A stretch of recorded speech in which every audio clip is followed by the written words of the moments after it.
నమస్తే రమ్మగారు. నమస్తే జయ. రమ్మగారు, శివరాత్రికి జాగరణ చేయటం, అలాగే ఉపవాసం ఉండటం ప్రధానంగా చేస్తాం కదా! హ్మ్. అసలు జాగరణ ఎలా చేయాలి? ఉపవాసం అంటే ఎలాంటి నియమాలు పాటించాలి? ఉపవాసానికి సరైన అర్థం సమీప వసనము, భగవంతునికి దగ్గరగా ఉండటం. అంటే ఇప్పుడు మనం అన్నం తింటాం అనుకో, అన్నం తినంగానే ఆవకాయ వేసుకుందాం, లేదా ముద్దపప్పులోకి నెయ్యి వేసుకుందాం, దాంట్లో ఆవకాయ నలుచుకుందామా, మాగాయ నలుచుకుందాం, దెబ్బకాయ నిమ్మకాయ నలుచుకుందామా అనిపిస్తుంది ఊహ.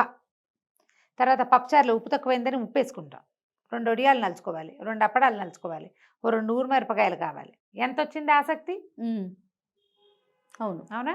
అన్నం హెవీగా తినేటప్పుడు బాగుందని ఇంకో ముద్ద ఎక్కువ తింటాం, పొట్ట నిండా ఉంటుంది అని ఆవలిస్తాం. యెస్. ఈ మొత్తం క్రియలో భగవంతుడు ఉన్నాడు ఎక్కడైనా. పొట్టలో ఉన్న భగవంతుడిని, వైశ్వానరుణ్ణి మనం పూజించాం. ఆ! పొట్టలో ఉంటుంది, అదేమిటిది, ఒక అగ్ని, వైశ్వానరాగ్ని అంటారు, ఏదో అగ్ని మొత్తానికి. ఈ అగ్నిని పూజించాం. కానీ హ్మ్. విరాట్ పురుషుడైన పరమేశ్వరుని పూజించిన దాఖలాలు లేవు అందులో, ఉండవు ఓకే. ఓకే. కదా. అందుకని ఏంటంటే ఆహారం హెచ్చుగా తీసుకోకూడదు. స్వల్పమైన ఆహారంతో, నామినల్గా పొద్దున్న దేవుడికి నివేదన చేసిన పళ్ళు, కాస్త మంచినీళ్ళు తీసుకుంటూ ఫలహారంతో ఉపవాసం చేస్తే మంచిది. చిలకడ దుంప కూడా తింటారు కదా ఉండు, రమ్మగారు? వస్తున్నా అందాక. అక్కడి నుంచి స్వల్పాహారం అంటే ఫలహారం అనుకుందాం, పళ్ళు తింటాం. ఈ ఫలాహారం కాకుండా మనం ఏదైనా ఉప్మాలు, ఆ! తర్వాత ఏమో ఒక దిబ్బరొట్టె, ఉప్పుడు పిండి, ఇలాంటివి చేసుకుని తినే ఉపవాసం ఒక రకం. వీళ్ళు ఏంటంటే టాబ్లెట్లు వేసుకోవాల్సిన వాళ్ళు, ఓకే. ఓకే. ఉండలేని వాళ్ళు, అన్నం మీద బెంగొచ్చేసి శివుడి మీద శ్రద్ధ తగ్గిపోయే రకం వాళ్ళు. వీళ్ళు ఏం చేస్తారు, కాస్త ఏదో తింటే అన్నానికి భిన్నమైన పదార్థం ఒకటి ఘన పుచ్చుకుంటే, పదార్థం ఏదన్నా ఘన వెళ్తే పదార్థం వెళ్తే 1, 2 కాఫీలతోటి ఉపవాసం అయిపోతుంది. అవును. ఇదొక పద్ధతి. పొద్దున్నుంచి సాయంకాలం దాకా అభిషేకాల్లో వాట్లల్లో ఉండే వాళ్ళకి మంచి తీర్థం తప్పిస్తే ఇంకా ఏమీ అక్కర్లేదు. రోజంతా శివనామస్మరణ చేసేవాళ్ళు, వాళ్ళకి అవసరం లేదు. హ్మ్. ఖాళీగా ఉంటారు, ఆఫీసుల్లో పని చేసుకుంటూ, ఇంట్లో పిల్లల జల్లాలను చూసుకుంటూ, రకరకాల ఇంటి పనులు చేస్తూ, బిజినెస్ వ్యవహారాలు చూసుకుంటూ కూడా మనం ఉపవాసం చేయాలి అంటే అలా ఉండలేకపోతాం. అవును. పైగా మనకి బ్రేక్ఫాస్ట్కి టైము, లంచ్కి టైము, ఈవినింగ్ స్నాక్కి టైం, ఆ టైములు బ్రెయిన్లో ఫిక్స్ అయిపోయి ఉంటాయి. అది ఫిక్స్ ఇట్లా కొడుతూ ఉంటుంది. మిగిలిన వాళ్ళు తింటారు కొంతమంది అయినా. మనం నాకు ఉపవాసం అని చెప్పాలంటే కొంచెం ఇదిగా ఉంటుంది. హ్మ్. ఏదో ఒకటి తిని ఉన్నామనుకో, మనకు కూడా దాని మీదకి ధ్యాస పోతూ ఉంటుంది. అందుకని కొంచెం ఏదైనా తినాలంటే చిలకడ దుంపలు లాంటివి తీసుకోవచ్చు. హుహు. దాన్ని ఉడికించి తీసుకోవచ్చు. ఉప్పు అది ఉండదు. హ్మ్. ఇప్పుడు ఉప్మా చేసుకున్నాము, ఉప్పుడు పిండి చేసుకున్నాము అంటే అందులో ఏమిటి, ఖచ్చితంగా ఉప్పు, ఉప్పు నూనె, ఉంటుంది, ఉప్పు నూనె. నూనె ఉంటాయి. ఆ! ఇప్పుడు మనం అలా కాకుండా చిలకడ దుంప జస్ట్ కందమూలం కదా, అదే భూమిలోంచి వచ్చింది. దాన్ని కాల్చి లేదా ఉడికించి, ఇక ఏమీ లేదు, దాన్ని అలాగే ఒలుచుకుని తింటే పండు తిన్నట్టే. అంతే. ఉడికిస్తాం కానీ ఉప్పేయం. ఓకే. అది కూడా కొంచెం సాల్ట్ లాస్ అయ్యేవాళ్ళు, వీక్నెస్ వచ్చేవాళ్ళు, వాళ్ళకి బాగుంటుంది. అది కూడా తీసుకోవచ్చు. ఫలరసాలు తీసుకోవచ్చు, కొబ్బరి నీళ్ళు తీసుకోవచ్చు. మజ్జిగ కొన్ని చోట్ల పనికిరాదంటారు, కొన్ని చోట్ల మజ్జిగ ఉపవాసానికి పనికొస్తుంది. మజ్జిగ పనికిరాదు, అది అన్నంతో పాటు తీసుకునేది అని ఒక సిద్ధాంతం ఉంది. హుహుహు. మన ప్రాంతాల వారీగా దాన్ని మార్చుకోవచ్చు మనం. అదేలెండి. మన ప్రాంతాల్లో మజ్జిగ పనికొస్తుంది అనుకోండి, పనికొస్తుందా? ఆ! పుచ్చుకోండి. పల్చటి మజ్జిగ తీసుకుంటే ఆ శరీరానికి ఆరోగ్యము, డీహైడ్రేట్ ఉపవాసం అవ్వకుండా. డిహైడ్రేట్ అవ్వకుండా ఉంటాము, ఉపవాసం కూడా నెరవేరుతూ ఉంటుంది అందులోనే. అవును. అయితే ఏంటంటే ఈ ఉపవాస నియమము అస్సలు ఉండలేని వాళ్ళు, ఆహారం అత్యవసరమైన వాళ్ళు, వీళ్ళు కూడా మేము ఉపవాసం ఉండాలండి అంటే ఒక చిన్న సూక్ష్మం. పొద్దున దేవతార్చన చేసుకుంటాం కదా, దైవారాధన ఏదో చేసుకుంటాం, పూజ పునస్కారం సింపుల్గా అయినా అవును. దీపం పెట్టి ధూపం చూపించి తర్వాత 2 అరటిపళ్ళు నివేదన పెట్టే అలవాటు ఉన్న వాళ్ళు కూడా పొద్దున మీరేం వండుకుంటారు, ఉప్మా అయినా సరే దాన్ని దేవుడికి నివేదన చేయండి. ఓకే. అన్నాన్ని మీరు పెట్టుకున్నటువంటి పప్పు, కూర, చారు, ఆ పదార్థాలతో పాటుగా నివేదన చేయండి, చూపించండి దేవుడికి. ఆ నివేదన చేసింది ప్రసాదం అనబడుతుంది. అన్నం అనకూడదు ఇంకా దాన్ని. ఓకే. ప్రసాదాన్ని తీసుకోండి. ఆరోగ్యం సరిలేని వాళ్ళు, కడుపుతో ఉన్నవాళ్ళు కూడా చేయొచ్చు ఇది. ఉపవాసమే అది. హుహు. ఉపవాస అదే. నియమాలు ఇదొక సూక్ష్మం. ఆ!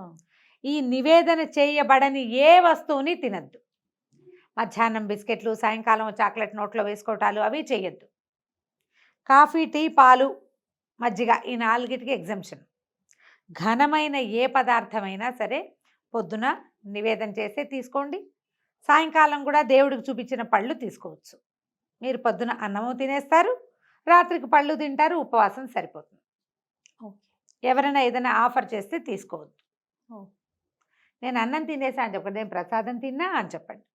ప్రసాద భావనలో ఉండండి. ఉండాలి. ప్రసాదమే తీసుకుంటాం. దసరాల్లో ఒక సంవత్సరం చాలా తీవ్రమైన అనారోగ్యం చేసింది నాకు. కానీ నాకు ఉపవాస నియమం చేయడానికి వీల్లేదు. తప్పకుండా ఉపవాసం చేయాలనే ఉంది. మేము ఈ నియమం తీసుకున్నాం. మాకు ఒక పెద్దవారు బోధించారు ఇది. ఓహో. పొద్దునే నివేదన చేసేస్తావా, అది అన్నం కూర ఏం చేస్తావో అది అది కానిది మరమరాలు కూడా మరమరాల్లో ఒక కణం కూడా తీసి నోట్లో వేసుకోకూడదు.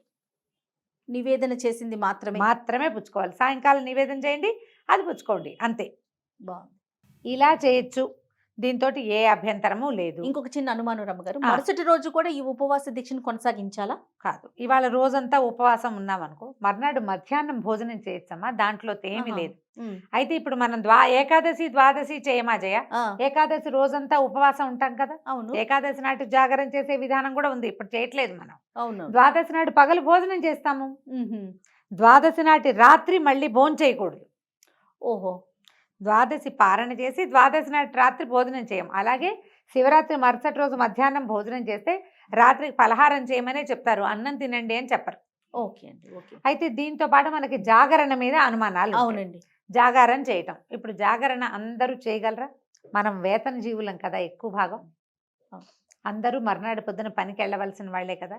తెల్లవార్లు మెలకుగా ఉండగలిగే వాళ్ళు ఎవరుంటారో శివనామస్మరణతోటి దేవాలయంలోనో లేదా లింగోద్భవ కాలంలో అభిషేకాలు జరుగుతుంటే అభిషేకం ఇంట్లో చేయించుకునే వాళ్ళు, మఠంలోనో పీఠంలోనో దేవాలయంలోనో సామూహికంగా అర్చనలు జరిగే చోట ఉండేవాళ్ళు తెల్లవార్లు జాగరణ చేస్తారు.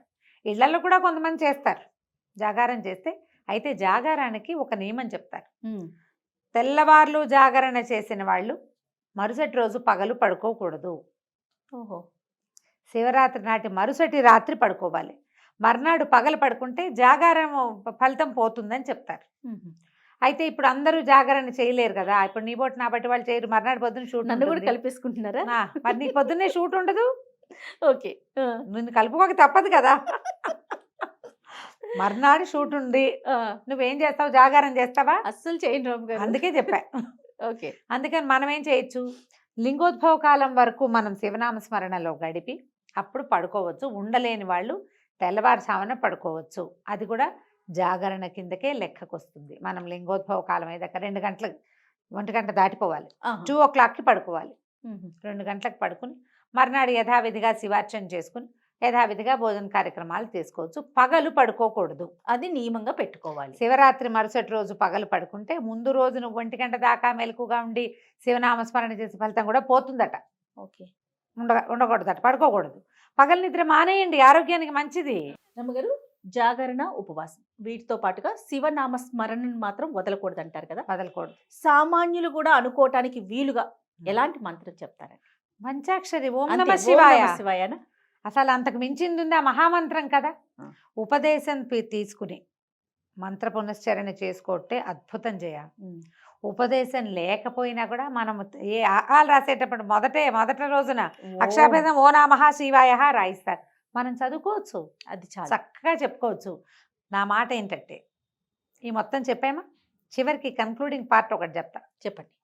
శివరాత్రి రోజున మీరు ఉపవాసం చేయకపోయినా, జాగారం చేయకపోయినా, పూజ చేసుకోపోయినా, గుళ్ళోకి వెళ్ళలేకపోయినా, లేదా ఈ మన ఏకాదశి రుద్రాభిషేకాలు అటెండ్ చేయలేకపోయినా ఇతరులతో పోట్లాడకండి.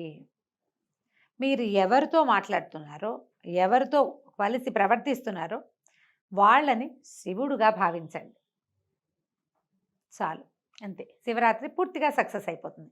ఈ రోజున మీరు దుర్భాషలాడడము, పోట్లాడడము, అనవసరమైన వాదనలకు దిగటము, అక్కర్లేని వ్యవహారాలు చేయటము అది మాత్రం చేయబోకండి. ఈ పూజా విధానం అవన్నీ మనకి చేత కాకపోయినా ఓం నమ శివాయ, ఓం నమ శివాయ, ఓం నమ శివాయ అనుకున్నా జపిస్తూ ఉంటేనే, నిరంతరము జపిస్తూ ఉన్నా కూడా సరిపోతుంది. జపం కూడా చెయ్యము, మాకు ఇష్టం లేదు, మాకు చేత కాదు అనుకునే వాళ్ళు కనీసం పోట్లాడకండి.